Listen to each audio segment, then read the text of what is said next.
Hey, good morning, everybody. Usually it's the afternoon. It's me, Kiki. I'm stuck in traffic. I don't know what's going on. I don't know if it's an accident. I don't know. But I'm always stuck in traffic. I live in the middle of nowhere, but I work in Dallas. I live in the suburbs, like country suburbs, the country burbs. I think we need to think of a new word for it. But yeah, so my commute is terrible. But anyway, like, share, subscribe, comment to my video. Thanks to all my subscribers again. Y'all get on here and listen to me ramble on. I don't understand why, but I I greatly appreciate it. I love y'all. Mwah. So I know some of y'all don't subscribe because y'all are just lurkers and y'all haters, whatever. And but to those who do, I really love you and I appreciate you. I've been so busy with my business. It is, like I've said before, my sales have exploded. I've been trying to record this video 5 times. I keep getting interrupted. Like either somebody calls me or somebody texts me or my phone dies, some shit. Anyway, what are we going to talk about today? It's Super Tuesday. I know I'm late. It's Thursday. We're going to talk about Super Tuesday, which is the voting Democratic primaries, if you've not heard.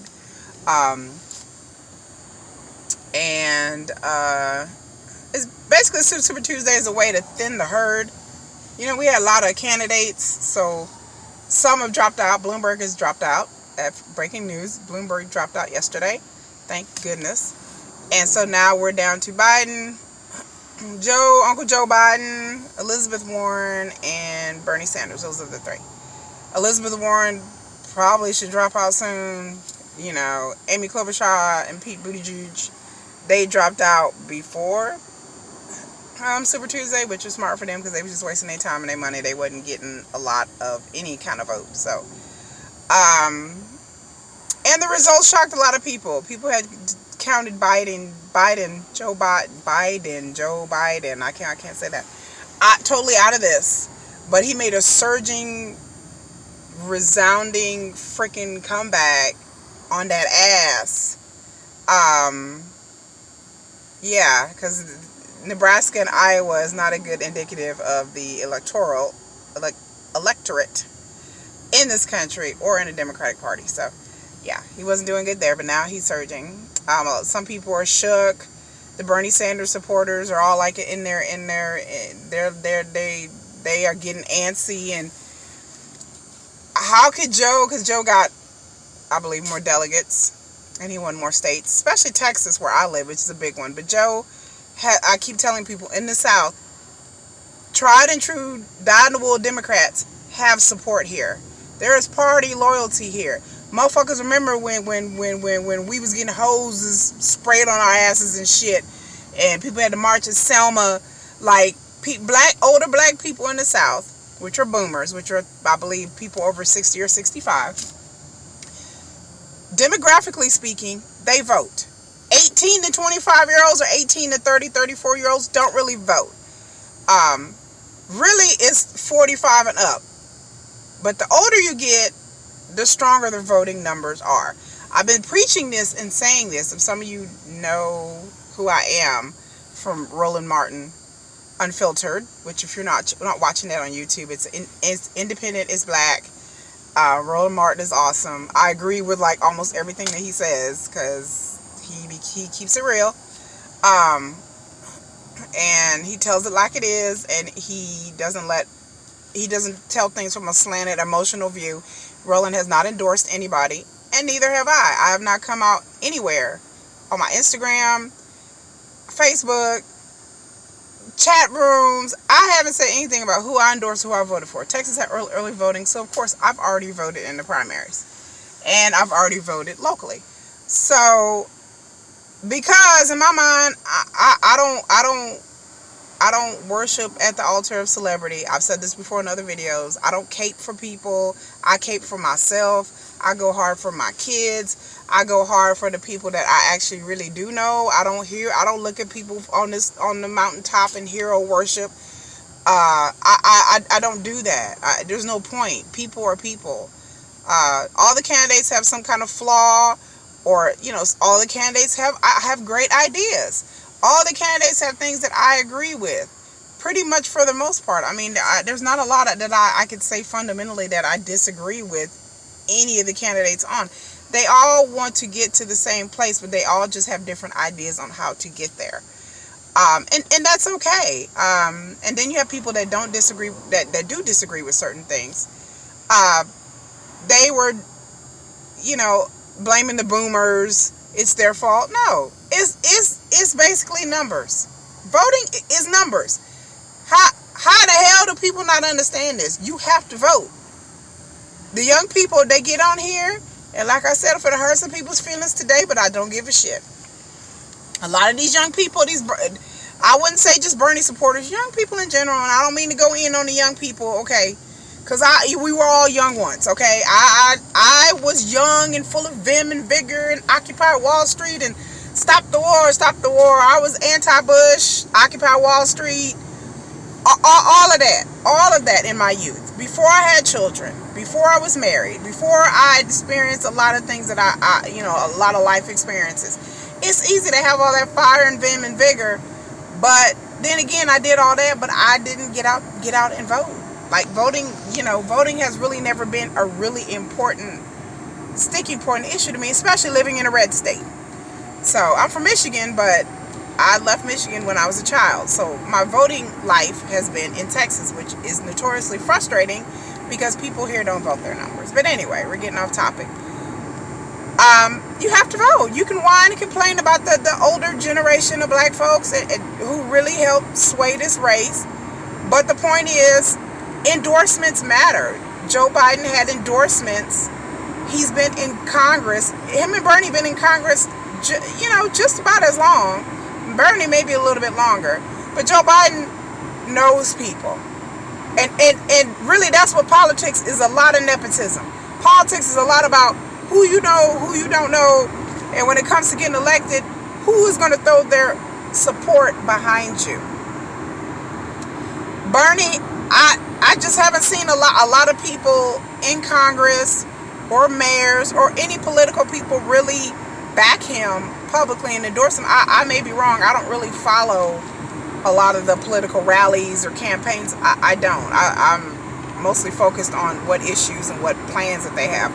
But I just see, at the very last minute, I just saw a surge. A lot of people, a lot of Congress people, a lot of preachers, and stuff, besides the ones that Bloomberg paid off. But I saw a lot of them hold rallies and support Joe Biden. One of the reasons a lot of older people support Joe Biden is because, he was vice president with Obama. And everybody's like, if we get Joe Biden back in the White House, then Obama's going to have to come visit. And people's just loving that. I don't have a problem with Obama. I loved Obama and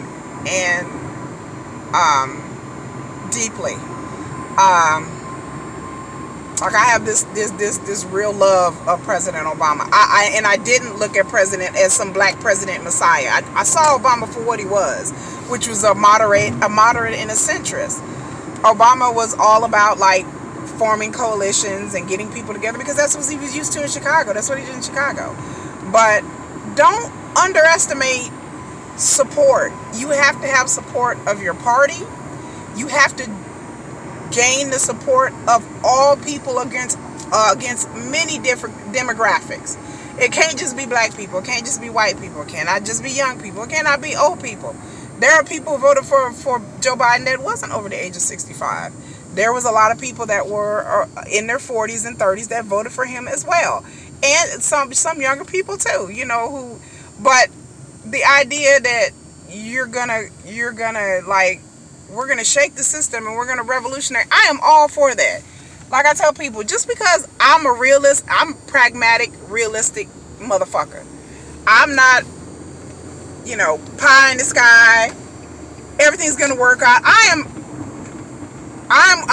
one of those doomsday people who like the sky's falling, the world's gonna end. I am always prepared. That's my life is forewarned, is forearmed. You got to be prepared for what life throws at you. You can't go through life and just bury your head in the sand. So to me, the things that I've seen in my state and the things that I've read and people that have said things is that I don't think Bernie did enough in the South to really get the moderate and centrist voters.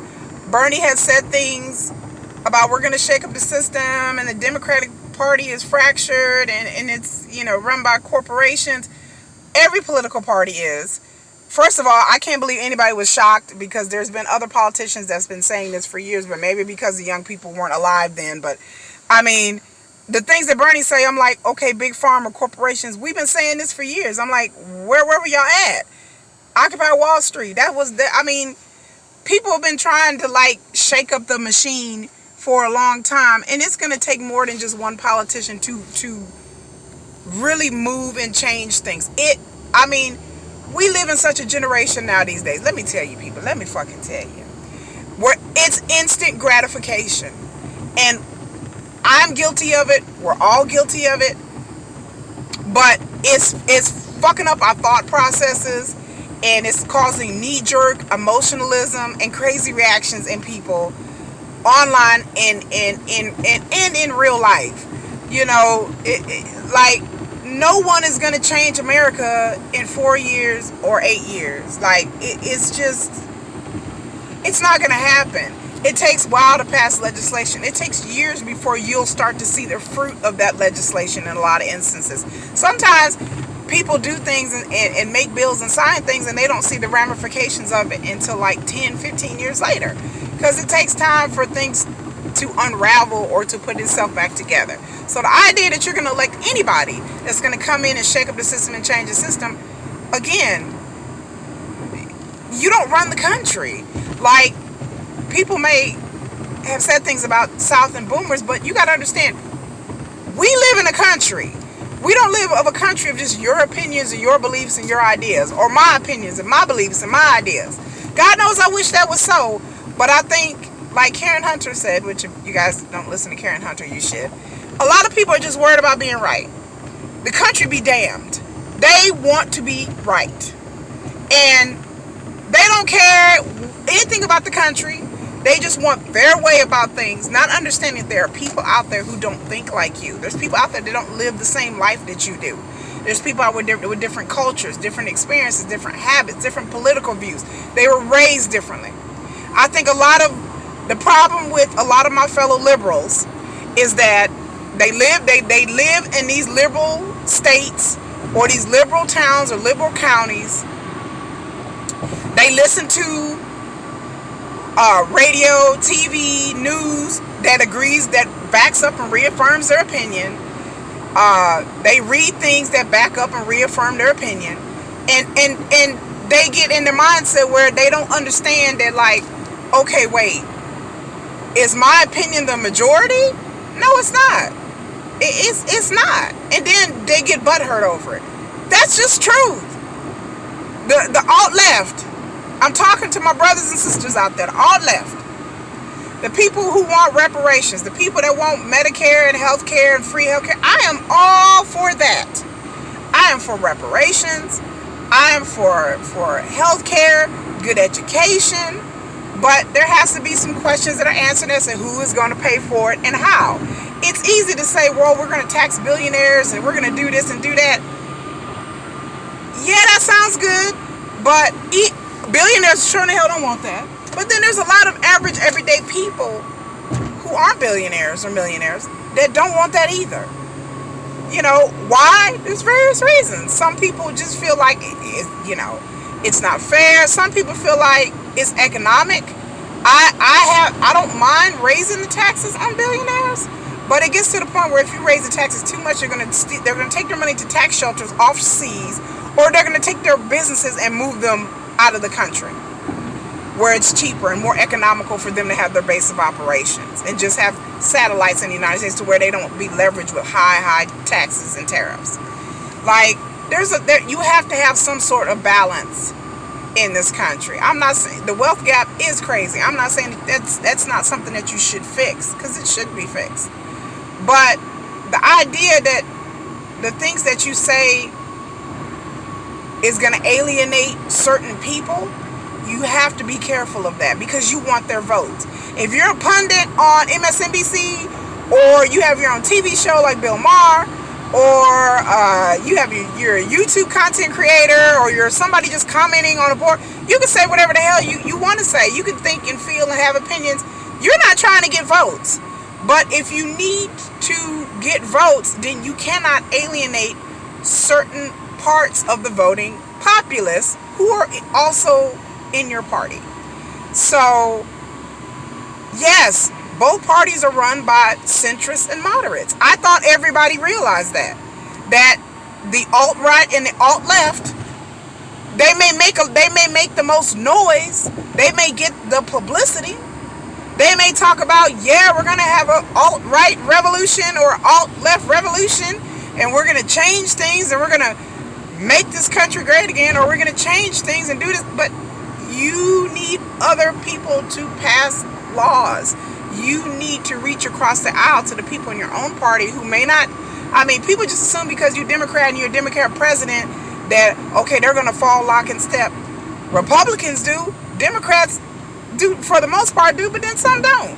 And then you have to reach across the aisle and get Republicans on board, or have a negotiation point to where we add this to the law, and then you add this, or we take away this, and you have to compromise. They had to do that with Obamacare.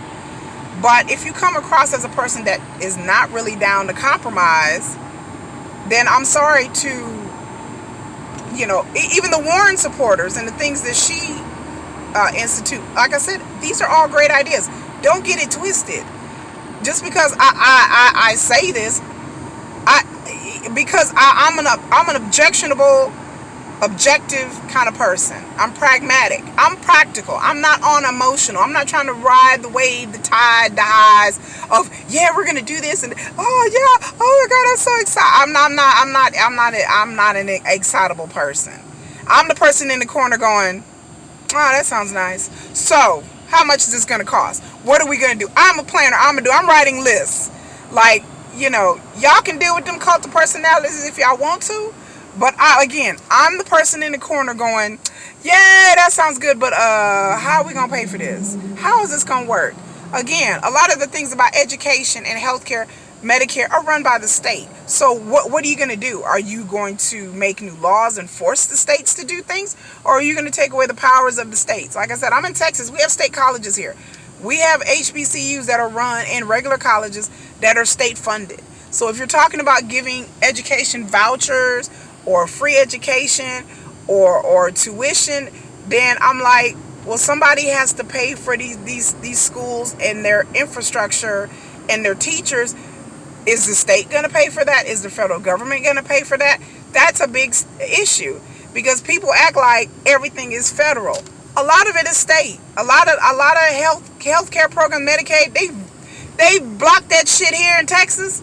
They had the option, to do the Obamacare with the Medicare, Medicaid part to it, and the states had the option whether or not to accept it. In Texas, they did not.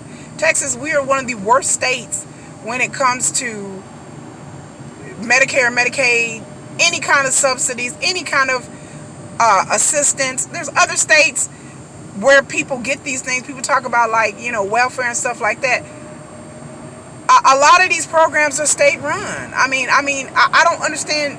Like, we have CHIPS here, which is for kids. Like, it's like WIC and stuff. That's state funded. So I'm like, okay, so are we keeping WIC for the, I firmly believe in anything that is helping children, especially children and the environment. I am all for that. I think that, single parents need help.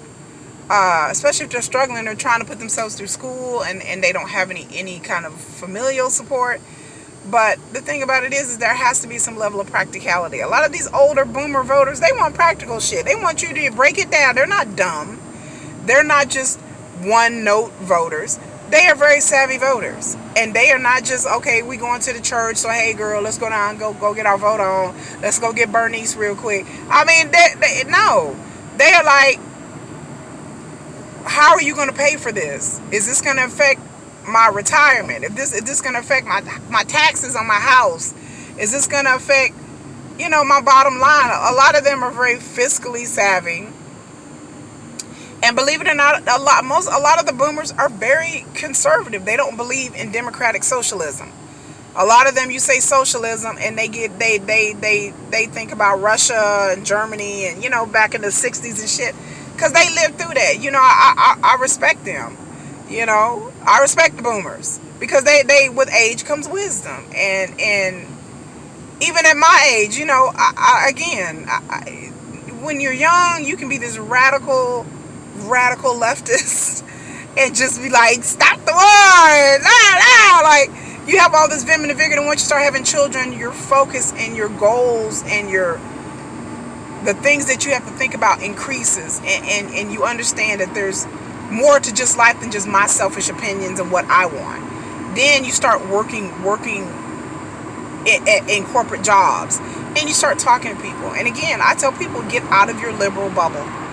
Go out there and look and see what conservatives care about. Look and see what boomers care about. Get out of your own little social circle. It's so easy these days. I go and listen to all kinds of different kind of radio. Moderate, conservative, radical left, black, white, whatever. But get out of your own mindset that, yeah, I'm at these rallies and everybody I know is a Bernie supporter, and so that's how the whole country is. And then the whole country's like, hold on, tap the fucking brake. No, we're not. And then people are like, oh, gas. Bernie didn't get the votes that he was supposed. Gas. I'm like, there ain't no gas. If you look, and I don't trust the polls, so I can't say polls, but if you look at voting demographics and what Bernie has been doing or not doing, and same thing about with, Joe Biden and Elizabeth Warren. Joe Biden needs to connect with the younger voters. Again, I don't have any answers how to do that. I'm not on I don't know.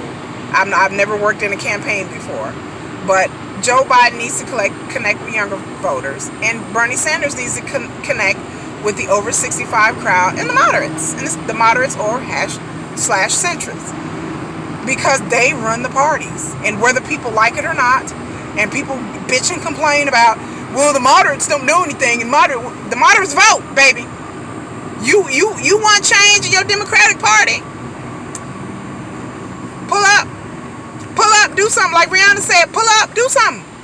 You can complain about the boomers all damn day, but the 18 and 30-year-olds, they busy. They doing shit. They hashtagging. They keyboard activists. A lot of these young people, they care enough because they political clout chasing. They do anything for clout. Yeah, it may look good online. It may look good in your face. You doing it for the gram, right? You doing it for the gram. Yay, Bernie. Oh, yay, Elizabeth Warren.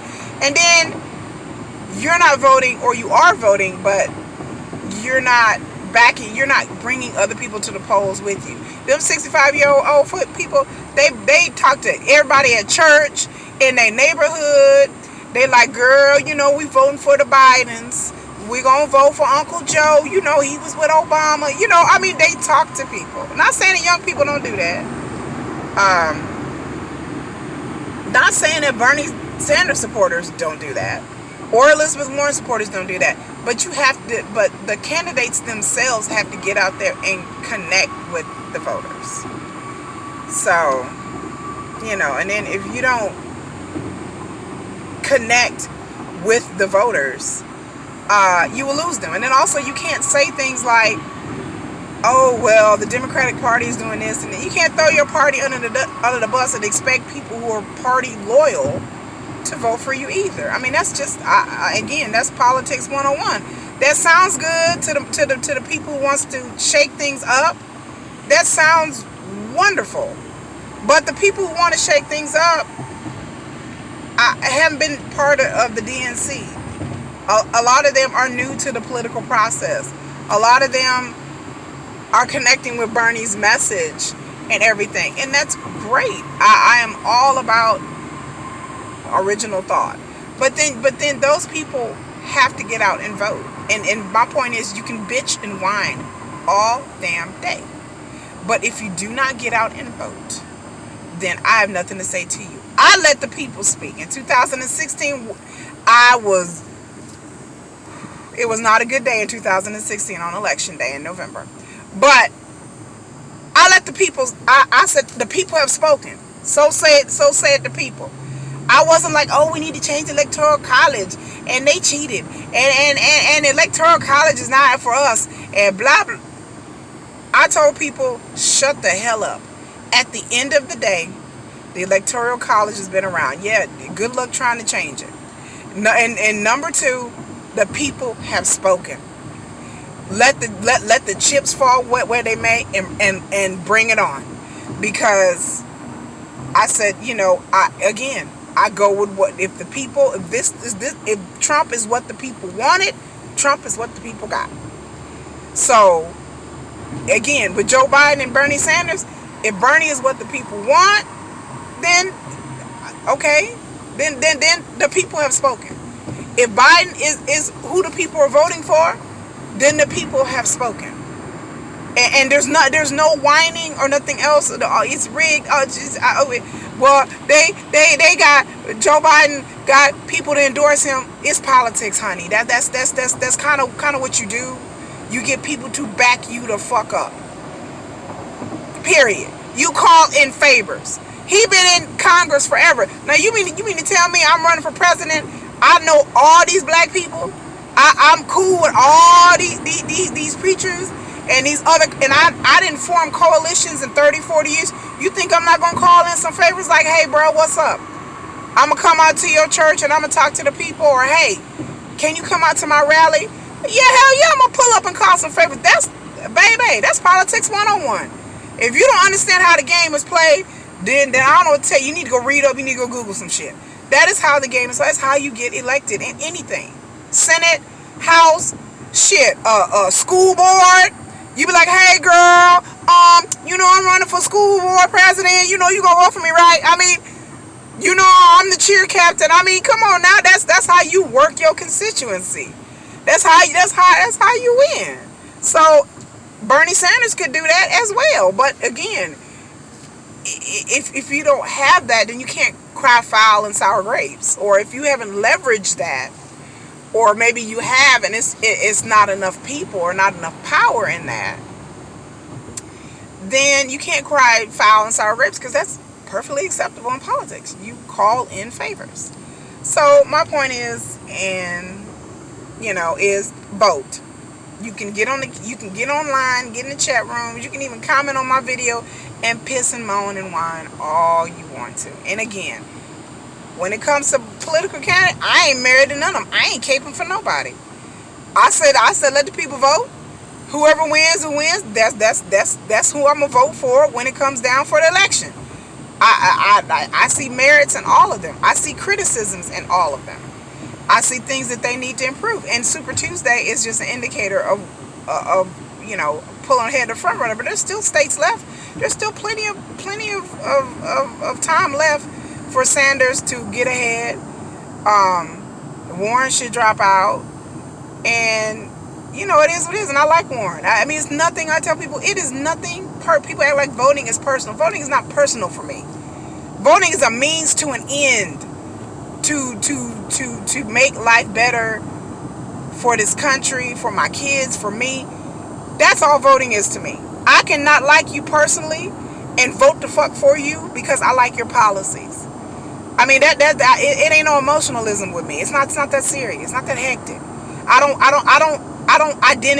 play identity politics. Like, oh, I got to see this person inside me, and this person got to make my soul feel good, or I'm just not going to vote for you, and I got to be electrified like it's the Beyonce concert. Oh my God, I'm going to cheer for you. Ah! Like, okay, that's not me. Like, I'm just like, what are your plans? How are you going to achieve it? Who are you going to tax? How much money am I going to have to pay? How is this going to affect my kids in the future? What is the fallout of all this? How are the states going to react? What are the Republicans going to say? How are you going to build coalitions? How are you going to keep the House and the Senate to your political party and do the things that you have to do? Because you damn well know you're not going to be able to do shit unless you run the House and the Senate, pretty much, because everything's going to get vetoed. So if you're trying to do radical change, America is not a country. We do not live in a system where you can stage coups or vote people out and then just institute laws like you're a king.